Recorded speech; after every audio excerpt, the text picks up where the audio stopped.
Hi, I'm Cheryl Ferraro. I'm a shepherd elder here at Green Bay Community Church. And when I think of Advent, the first thing that comes to my mind is just the childhood memory of seeing the Advent wreath every Sunday at church and the lighting of each candle and just anticipating Christmas. But I would say in recent years, my focus is more on the second coming. And when I think of that, it just helps me get ready, thinking of when he's going to return. And personally, though, during this season, it's so busy and I find it really hard to stay focused. So I have to be so intentional at daily when I wake up and when I go to bed, just staying focused on his word with an Advent devotion or a scripture reading because I can easily get so distracted with just the frenzy of shopping and baking and planning. And because I'm easily distracted, I find that that is super important for me.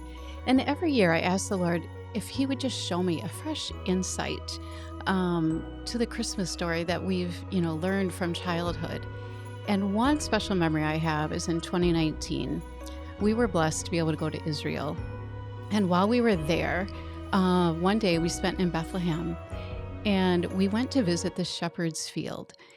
And I was so struck when we got to see a cave similar to what Jesus would have been born in. But what I think most amazed me was I learned that Bethlehem was the place where all the lambs were raised for sacrifice. When the Jewish people would go to their festivals and to the temple, they would stop in Bethlehem on their way to get a lamb that they would take and sacrifice at the temple. And I would just ponder that, thinking, God sent His Son that was prophesied years before His birth to be born in Bethlehem, knowing that He would be the ultimate sacrificial lamb. And that takes my thoughts to His journey to the cross and His resurrection and just anticipating His return.